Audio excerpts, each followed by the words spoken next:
Hello, we are Memphis Communiversity. Today we are continuing our counting lessons in an intro to proof-based math, and today it is going to be, we're going to be talking about factorials. So you probably are familiar with factorials, you're familiar with the exclamation point, but let's try to define factorials a little bit more rigorously than you might have done it in the past. So what are factorials? Well, if you watched our previous lesson, which was a lesson on counting lists, you'll know that if you have a list of that is length n and you have n different symbols to choose from, well, and you're not allowed to repeat. How many lists are there of that kind? Well, you'll have n for the first slot, n minus 1 for the second slot, n minus 2 for the third entry, n minus 3 for the fourth entry, all the way down until the second to last entry. You'll have two entries and then two possible entries, and then finally that's one, and then that's of course factorial. So if I was like 10, n equals 10, then it'd be 10 times 9 times 8 times 7 times 6 and so on, all the way down to 1, 3, 2, 1. So what is factorial? Well, in factorial is the number of length n lists that can be made from n symbols. So we don't have the word list here, which is bad, but the number of length n lists that can be made from n symbols. So that's why 0 factorial is 1, because how many lists are there that have 0 entries? That's only the empty list, so it's 1. How many lists have just one entry? That's 1 factorial is equal to 1. And then, for example, how many lists are there that have that are linked 5 and you're choosing from 5 letters, A, B, C, D, E? Well, there's going to be 5 factorial because you have 5 for the first entry, 4 for the second, 3 for the third, 2 for the second to last one, and then you only have 1 remaining letter. So that's what factorial means. The number of lists that are length n, and you're choosing from n things for each entry. So sometimes you want to shorten the list, so the number of non-repetitive lists, meaning repetition is not allowed, of length k, well, that's going to be this guy right here. So it's going to be n times n minus 1 times n minus 2 all the way down to n minus k plus 1, because that's how many slots there are. Just keep in mind that, for example, the third slot, it's like a 1 less than what the third slot represents, so it's n minus 2. The fourth slot is n minus 3, for example, 3 and 4. Just keep in mind that relationship. So if there's k different lengths, you're going to subtract off k minus 1, sort of like how you subtracted off 2 for the third entry. You would subtract off k minus 1 for the kth entry, and n parentheses k minus 1 is equal to this. So that's why if you're using our slot method, or if you're using the multiplication principle from the last video, the number of list of length k, where you are choosing from n possible things, is this guy right here. So, but keep in mind that if you're using factorials, because factorials are n factorial all the way down to 1, you can simplify that to be this guy right here. We're going to be using a little bit of this when we do our next video, when we are talking about counting subsets, because this is not going to be the binomial coefficient, but it is part of the binomial coefficient. But basically today what we're going to try to do is we are going to try to get our heads wrapped around factorials. So we might simplify a little factorials. We might find some tricky questions. We might count a few things because, again, these are the counting units. And then we're going to deal with this gamma function, which is pretty interesting, and also will bring back a little bit of calculus for fun. So in this case, first off, sometimes you have to simplify factorials. It happens in your calculus classes, especially if you're in BC and you're doing the ratio test, for example.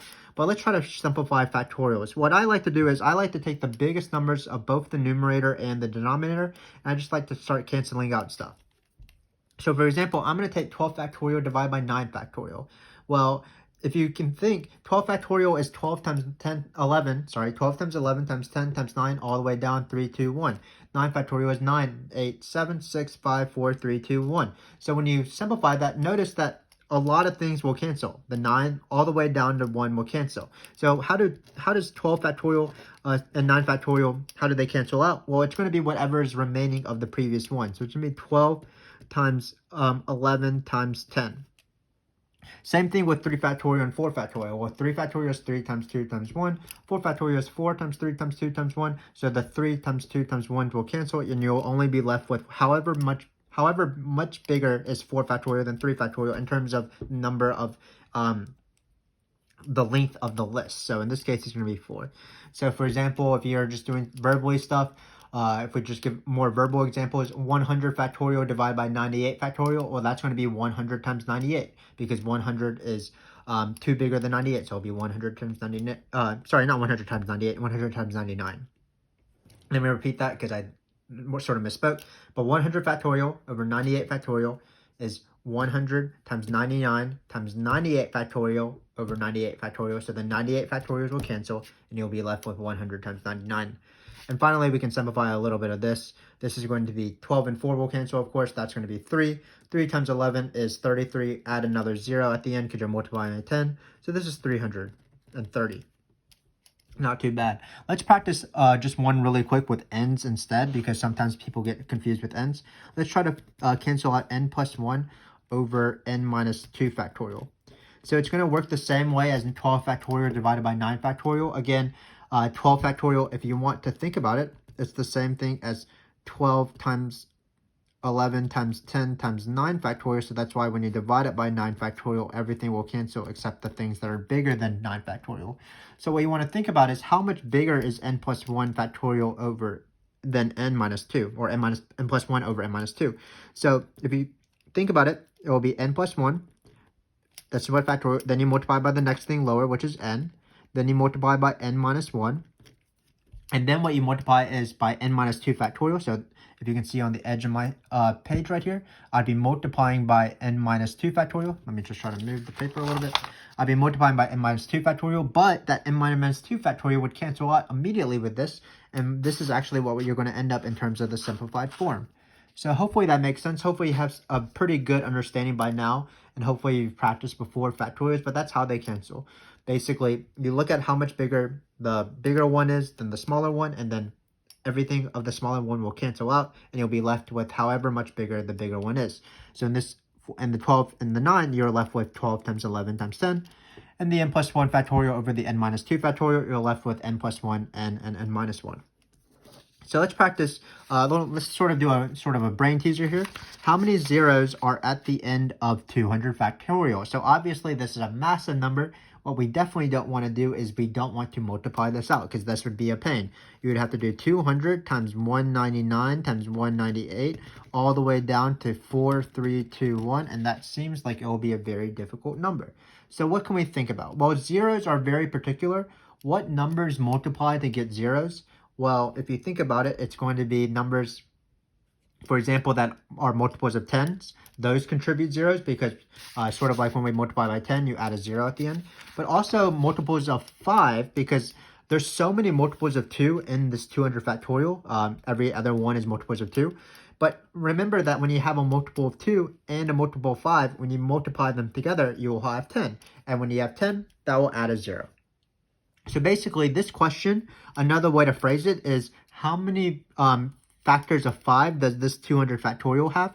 Because there's so many more factorial multiples of 2. So when you have that multiple of 5, 2 times the multiple of 5 will be 10. So you'll be able to pair up all your multiples of 5 with multiples of 2 because there's so many more of them. So now what we need to do is we need to count the multiples of 5.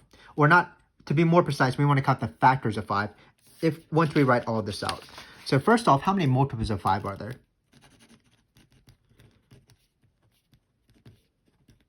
Because multiples of 5 contribute one factor of 5. For example, 5, 15, 35, even ones that are even, like 60, 70, 80. All of them have multiples of 5, so when you multiply it by a multiple of 2, you are guaranteed exactly 1 0. So how many multiples of a 5 are there? Well, it's going to be 200 divided by 5, and that's going to be 40. But keep in mind that this is not the answer, because some numbers in between 1 and 200, again, what we're trying to do is we're multiplying 200 and 1, but we're not actually doing that. We're just seeing how many zeros there are, which is the multiples of 5 business. But some numbers contribute more than one factor of 5. And which one are those? Those are going to be the squares of 5, meaning we need to look at multiples of 25. Because if you're looking at multiples of 25, so for example, all those multiples of 5s that are not multiples of 25, like for example, 5, 15, 35, 40, whatever, when you multiply it by a 2, you'll get a 0 at the end. You'll get a multiple of 10. But multiples of 25 consists of 5 times 5. So for example, when you multiply 25 by 2 even numbers, you're going to get 2 multiples of 10. And if you have 2 multiples of 10, that means that it contributes 2 zeros at the end. So multiples of 25 are, of course, multiples of 5, but they're particular because they contribute one more 0 than your normal multiple of 5, or your multiple of 25 that is a multiple of 5. So hopefully that made sense. And how many multiples of 25 are there? Well, there's going to be 200 divided by 25, which is equal to 8. So for example, 25, 50, 75, 100, 125, 150, 175, and finally 200. All of those numbers, when you multiply it by other numbers, meaning the multiples of 2's, they will contribute to 5. So we have to add, we have to account for that. We have to say, well, there's 8 multiples of 5, so we have 8 more zeros that we need to count. And finally, this is not the answer. Finally, 40 plus 8, 40 zeros from the multiples of 5, 8 extra ones from the multiples of 25, because there's actually another number we have to be careful of, and that is 125. Because why is 125 special? Because it actually contributes 3 multiples of 5, which will contribute 3 zeros. Because 125, of course, is 5 times 5 times 5. Luckily, 125's next multiple, 250, is less than, or it's greater than 200, so it's not in 200 factorial. But we do have to count for this. This will give me 1 extra 0. 125, of course, is counted once right here. It's a multiple of 5, but it's also a multiple of 25. But we need to count it one more time because it contributes one more factor of 5. Hopefully that makes sense. So finally, our answer will be 49. So that's a nice little brain teaser. Again, zeros, when we multiply all this out, which numbers are actually going to contribute 0? That's the multiple of 5 times a multiple of 2. But there's so many multiples of 2. Every single one is a multiple of 2. So really, we only have to count the multiples of 5. Because all those unpaired multiples of 2's will not contribute zeros because they're not being multiplied by 5. So what we need to do is we need to find the number of multiples of 5, or the factors of 5, and 200 all the way down to 1. Like if you try to prime factorize every single number, we want to count how many 5's there are. And just keep in mind that some numbers are multiples of 5. And they only contribute 1 factor of 5. There are a few that contribute 2 factors of 5. Those are the multiples of 25. And finally, 125, which is 5 cubed, contributes 3 factors of 5. And once we found that, this is the number of 5's, and that's going to be the number of zeros. Hopefully that made sense. So a nice little brain teaser about factorials. So finally, we're going to do this question right here. And actually, we're going to do one more after that. So sorry about that. But now we're going to talk about, we're going to use factorials. And the question is, how many 8-digit numbers from the digits 1 through 8, 1, 2, 3, 4, 5, 6, 7, 8, are there where no repetition is allowed? That's great. So that's why factorial is involved, because factorial, remember, is defined in the number of non-repetitive list. Because you're subtracting 1 for each entry, because you're not allowed to use previous ones. So in this case, we want to find where this sort of list where there's no repetition and the even digits, so 2, 4, 6, 8, must appear in an unbroken sequence. So an example of this would be, for example, you start off with 1 and 7, and then you go 4, 6, 8, 2 all in a row, and then you go 3 and 5 at the end. So that's why the 2, 4, and 6, and 8, the even digits were unbroken. But if you have, for example, 2 and then 1, 3, 5, 7, and then 4, 6, 8, that would not be unbroken sequence of the even digits, because 2 would be separated from 4, 6, and 8. So we want the 4, 6, and 8 to be all the same. So this seems like one of those questions where we might need to break it up into smaller cases. We saw that in our last video when we were counting lists. It might be good to break it up into different cases, and so that we can sort of manage the problem easier. So instead of, let's count our 8 list.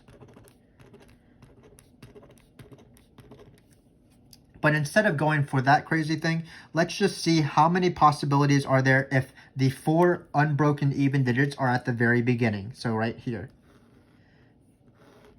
So these are going to be my even digits, and then these are going to be my odd digits. So once we do this question's pretty easy. We have 4 even digits to choose from, 4 odd digits to choose from. So what would be the even digits? Well, we had 4 choices for the first one, because it's 2, 4, 6, 8.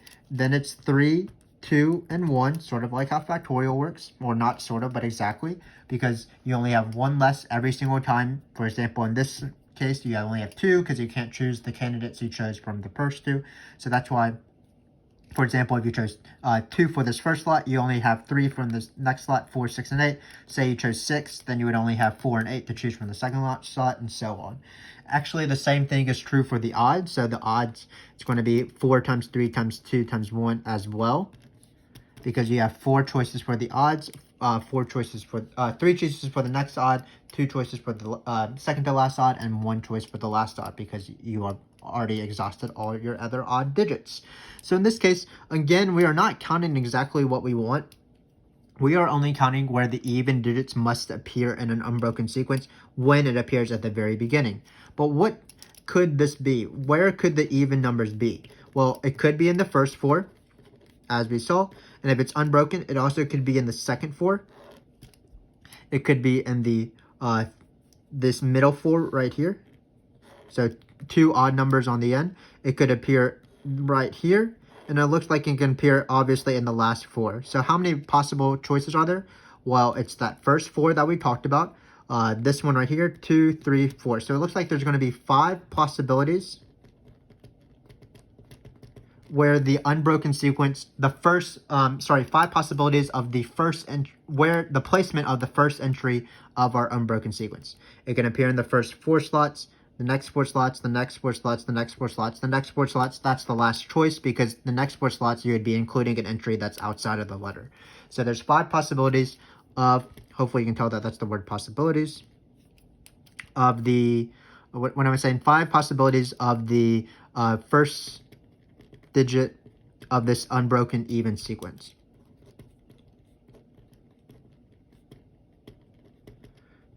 So how do we go from what we want to this guy right here? Well, what we're going to do is we're just going to multiply it by 5. Because if you notice, let's say you wanted the even integers, even digits to be in these 4 slots right here. So this guy, right, this guy, or this guy, this guy. Well, it's going to be 4, 3, 2, 1 for these 4 selections because that's where the even ones will be. Then there'll be 4 choices for this guy right here because there's 4 odd integers to choose from. It can't be an even integer.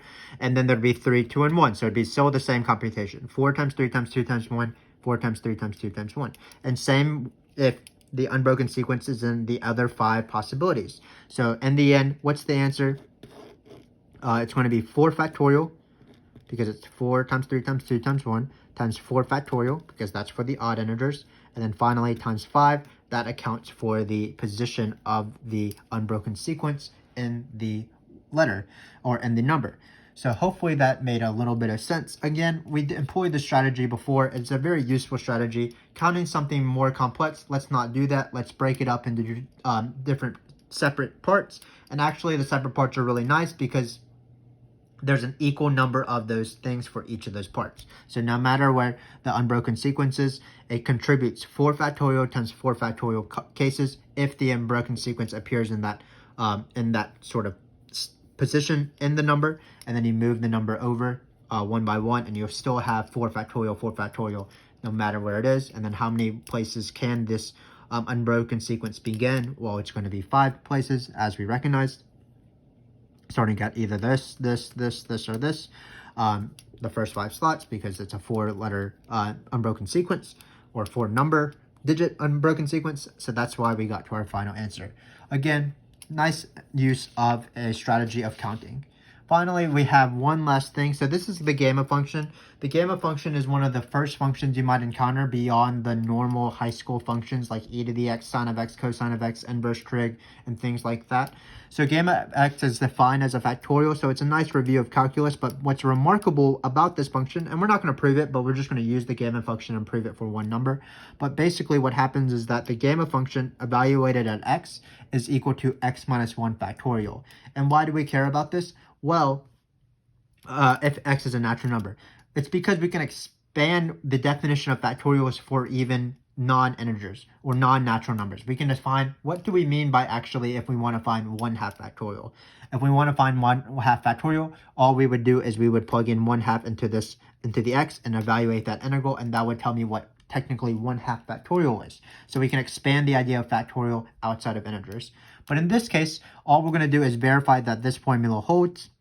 Gamma of x is equal to x minus 1 factorial for 2. So what we're going to do is we're going to find gamma of 2.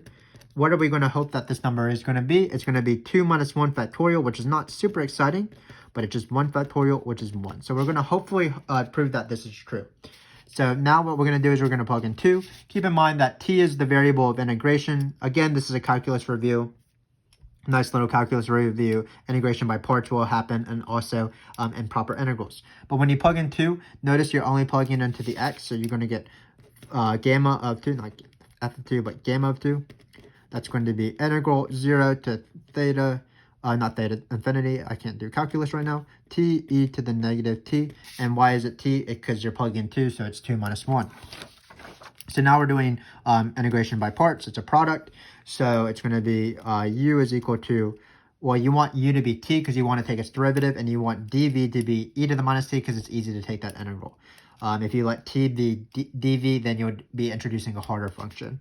So in this case, it's u du, v dv, e to the minus t dt. This will be minus e to the minus t.